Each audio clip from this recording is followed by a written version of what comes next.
right. Well, happy Friday, everybody, and welcome to another weekly update. This one is for Friday, February 23rd. And I tell you, I was saying this to somebody this week. I do these every week. And literally, I get done recording for the Friday update and I go, oh, something else has changed that I want to include in there.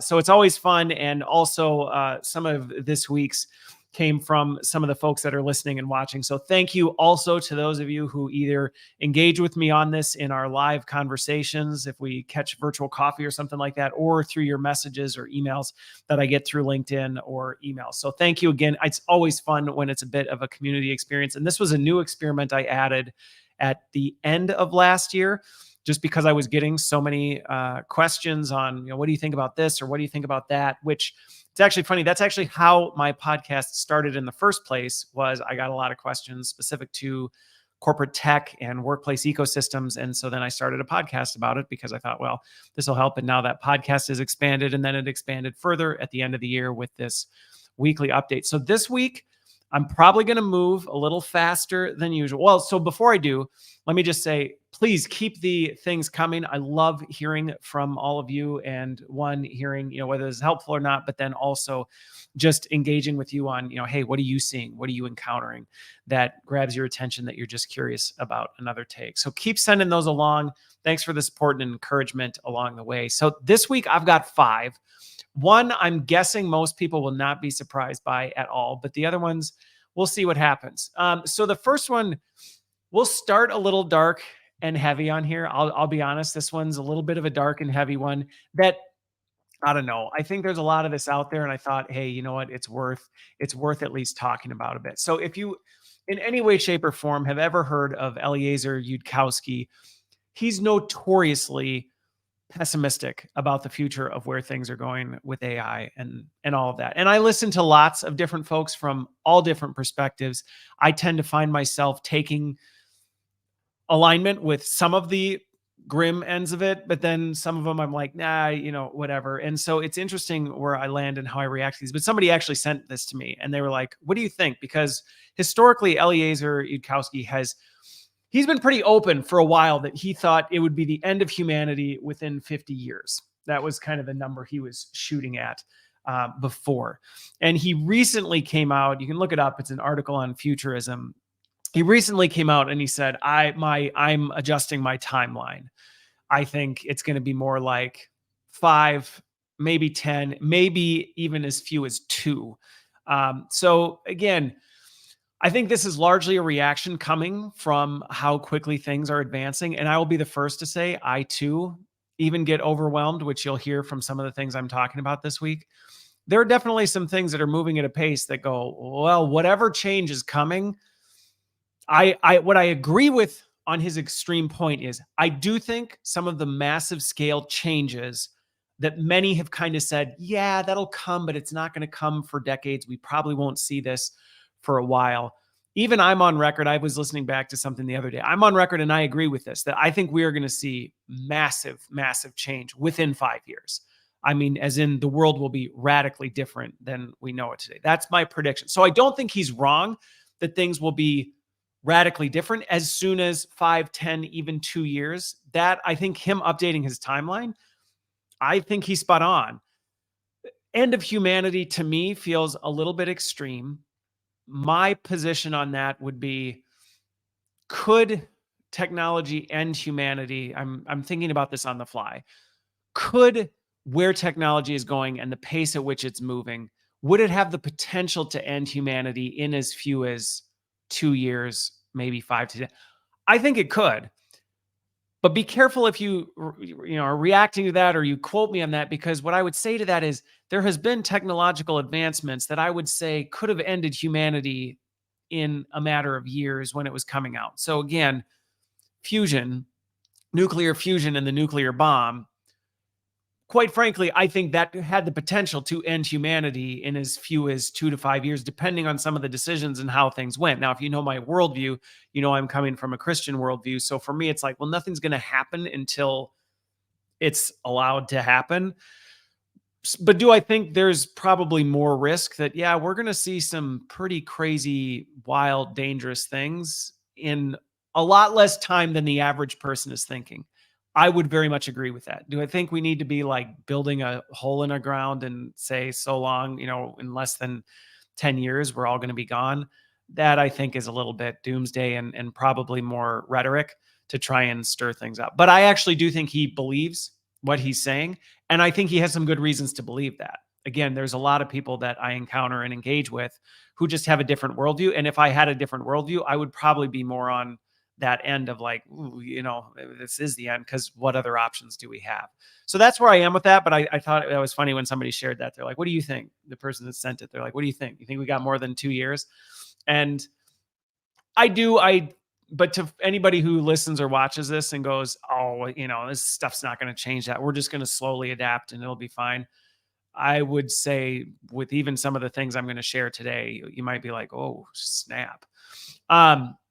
So let's talk about one of those, which is, if you didn't hear, this was just released. So Neuralink, Elon Musk and all this, they had a big press release, big announcement that their Neuralink implant has been successful. So for those of you who followed any of my other stuff or been kind of following what's been going on with that, Neuralink has implanted a chip in people's brains. If you listen to the one where I first talked about it, they aren't the only player in the game, but obviously they're one of the most prominent in terms of notoriety, and they're pushing boundaries. That was one of the things I cautioned before, was they're kind of throwing caution to the wind when it comes to risk. But anyway, all that to say, I did announce when I was on here saying like, hey, they successfully implanted the chip. It was a success.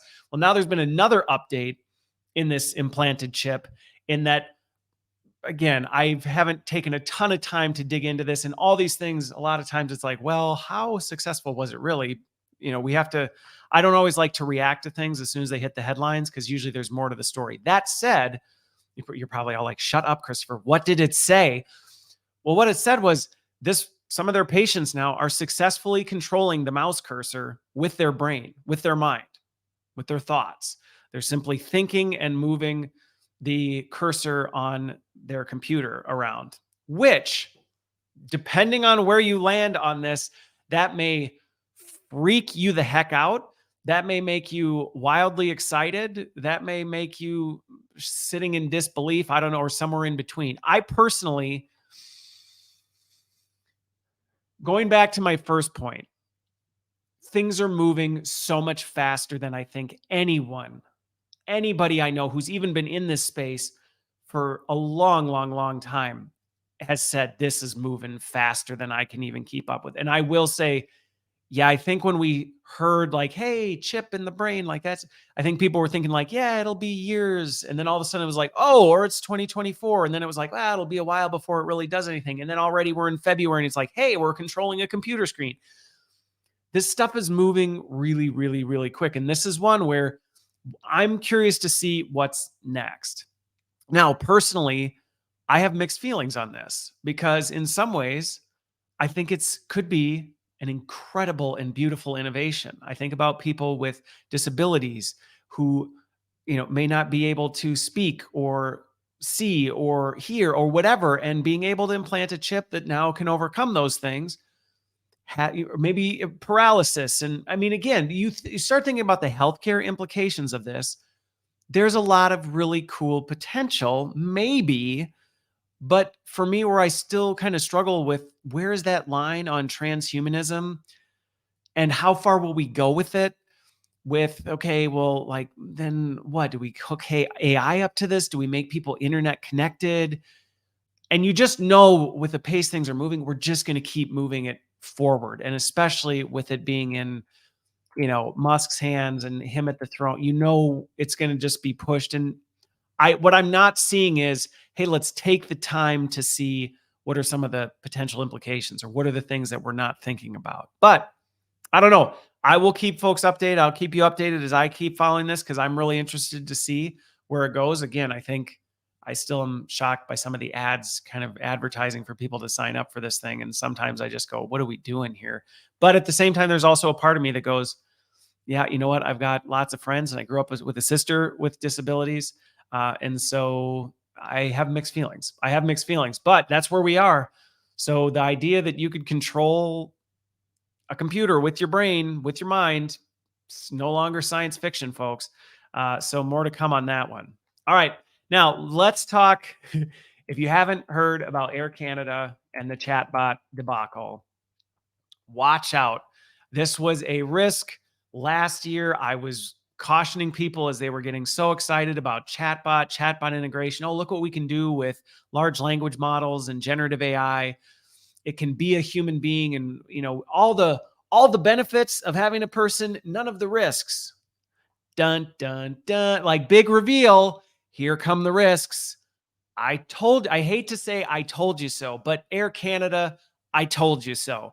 So, to give you some context for this, a customer had, I can't remember the exact specifics of it. So again, feel free, fact check me on this by all means. But essentially, a passenger, I believe, traveled first, and then it was for bereavement purposes. And so they were interacting with a chatbot.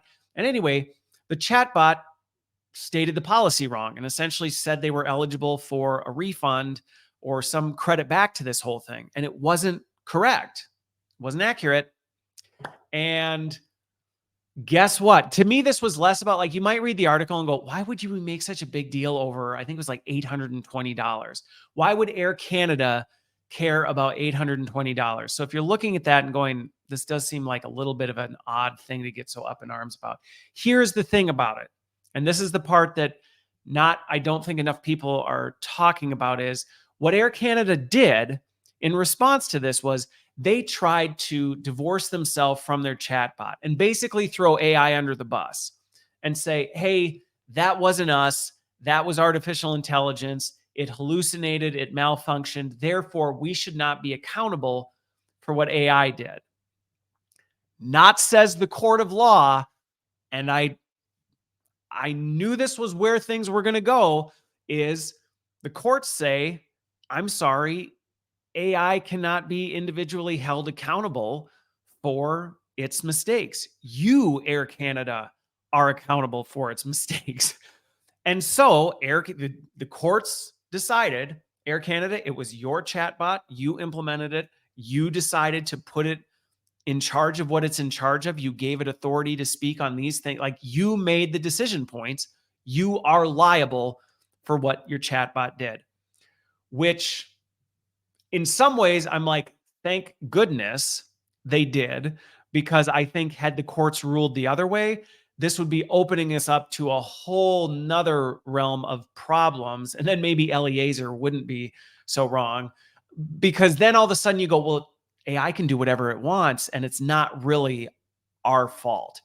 And that may seem like a subtle thing, but even think as an individual, if you start to believe that what AI does isn't really your fault, even if you're the one telling it what to do or giving it the guidelines to do it, think how much more likely you're going to be to allow AI to do things you probably shouldn't let it do, and give it access to things you probably don't want it having access to, allowing it to make decisions you shouldn't be letting it make decisions. If you truly can just go, oh, that was AI, not me, and wash your hands and walk away. So in some ways, this gave me hope that, Eliezer, I think you're wrong. It's not going to be 2 years in the end of humanity, because of the fact that we still, as a society, say people are accountable for what is done with this technology. We cannot simply wash our hands of it and say, oh, well, no big deal. But here's the caution, folks, because I know there are a lot of business leaders. I know there's a lot of tech founders out there creating AI products designed to deliver answers, not just chatbots, but I'm seeing some of these big, large language model things like for HR departments where it's like, hey, it'll write your HR policy for you. Careful. It's not going to be the AI or the platform you're going to be able to point the finger at when it goes wrong. Or business leaders who are going, you know what, maybe we just replace all our customer service reps with AI, because we'll get the same level of service. And hey, if something goes wrong, we just blame the AI. Wrong. You're going to be accountable for that. And there isn't going to be the clear accountability structure and ways to deal with it, even within the legal system, that there are if it's a person. If a person does something and colors way outside the lines of what your policy and things are, so long as you're a company, and this is as a learning leader and been in HR, I see this all the time where it's like there are legally defensible ways that companies can set themselves up to say, hey, this person was explicitly instructed not to do these things. These are not what our policies say. So them doing this, that is divorced from us. And there's still ways to do that. With AI, clearly based on this ruling, you can't just go, well, I mean, our policy's this, and I don't know. They're going to say, well, it doesn't really matter. And so I would just caution, if you're a tech company looking at starting up a product and saying, hey, great, we're going to tell people what they should do with our product or give them answers. Be careful, because what could happen, and this isn't there yet, but Air Canada, and I wouldn't be surprised, they might not over this, but they may, if we see bigger things like this happen, this will happen. Air Canada could go back to its AI provider, whoever that company was, because I'll just tell you, that's not a new thing to throw your vendor under the bus and say, oh, well, like now I'm on the hook. Well, you know what? I'll just, throw my vendor under the bus. And so again, the chain will just go right back. And that's a real risk. So again, if you're a tech founder, remember, this risk could boil up and kick you in the teeth. But then if you're a business, this could kick you in the teeth. So just, again, I was encouraged with where it landed, but it's far more complicated than just, yay, the courts ruled in favor of human accountability. There's still more to come with this. But just as a cautionary tale to this, and again, if you read it and go, $820, you got to think about the deeper implications of this, because that's really what is at stake here. All right, next. This is the one that I don't think I don't know how many messages about this. I had seen it, and then the flood of messages came in. If you have not heard about OpenAI's Sora, it is their new text to video capability. Now, for the record, people are acting like this is a brand new thing and it's never been done before.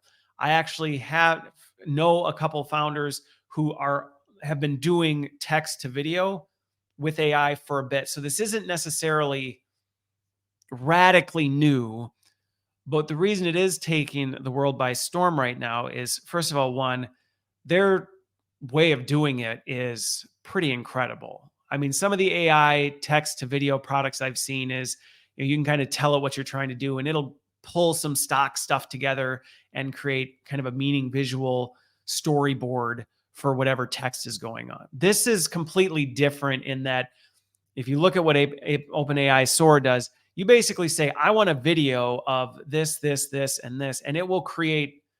Go Google OpenAI Sora examples, and you will see some of these videos. Right now, it's capped at 60 seconds, but some of these videos are phenomenal. I mean, undetectable to the human eye that they are completely fabricated. They're completely artificial. And you would look at it and think, no, that's got to be real. There's no way that that's just completely made up. And again, it's not pulling from stock stuff and putting it to, it's literally generating a completely new video off of your prompts. And if you look at some of the examples, if you look at some of the different stuff it's extremely powerful. Now, the processing power behind this, I can see why OpenAI, last week I said they're looking to get into the chip business at the cool low price of $7 trillion. But I can see why, and I think there's going to be a big race to this. Now, good news, just so you know, here's some good news in this. If you're like, how do I get my hands on it? You don't, unless you are someone who either knows someone who knows someone, or there's a limited group of folks who have access to it for testing purposes to see what this is. It's not, I don't think the mainstream is ready for this capability. And again, if you've listened to my stuff at all, you know of some of the concerns I have about deep fakes and what that can do and the risks associated with that. This, to me, takes that to another level if we were to release this to the masses. And I know some people go, oh, well, it's got guardrails on it.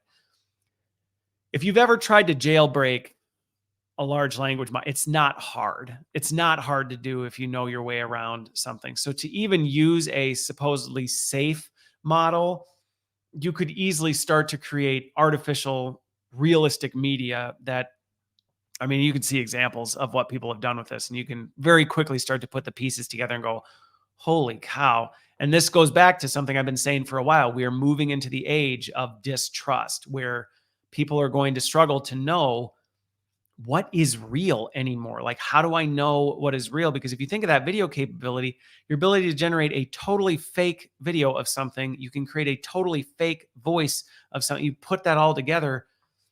I mean, again, it's not hard to imagine.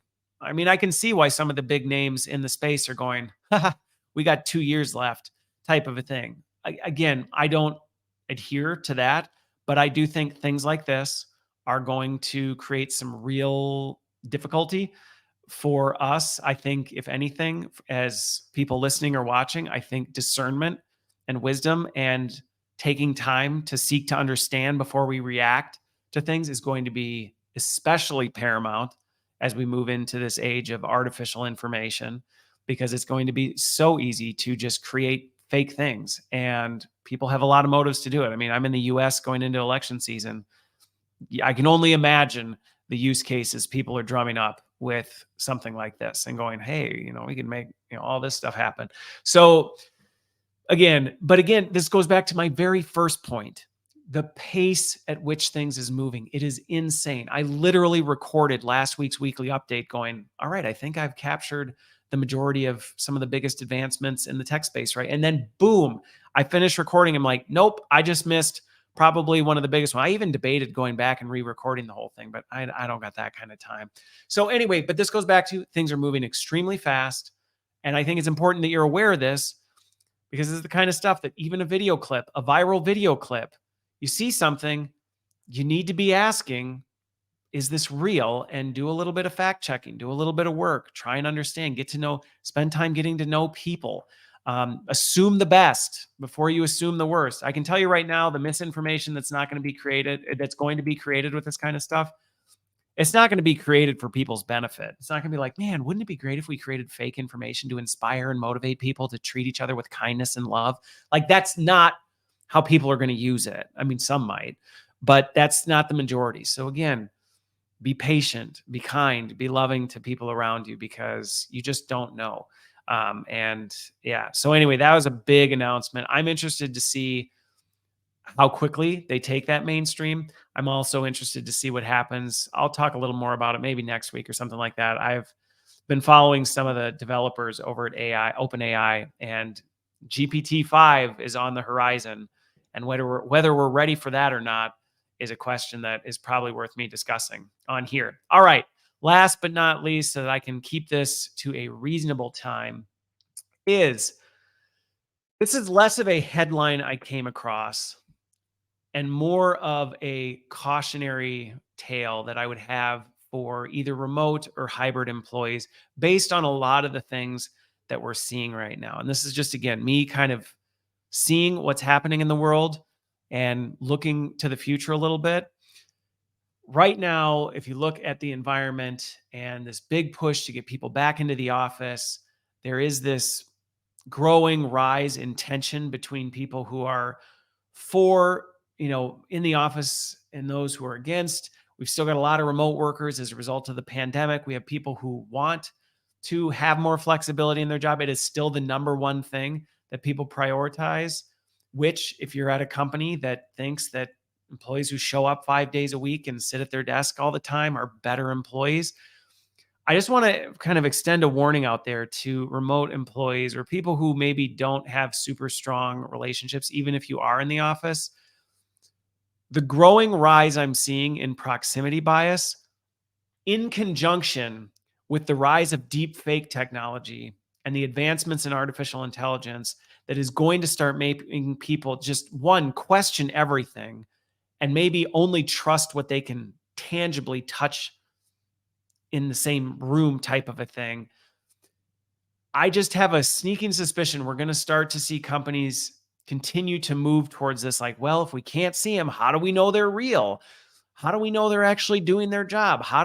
Isn't it possible that we could just eliminate them with AI? And I mean, I'm a remote employee. So for me, this is a watch out for myself as much as it is to anybody watching and listening.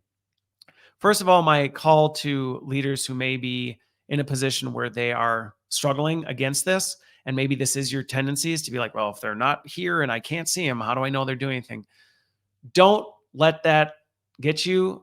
Don't buy into that, because quite frankly, having worked in an office, because I haven't always been remote, I can tell you right now, the people you can touch and see, just because you can touch and see them does not mean they're any more real than the people you can't. And so just be careful that your bias doesn't blind you to the real value that there is in your employees.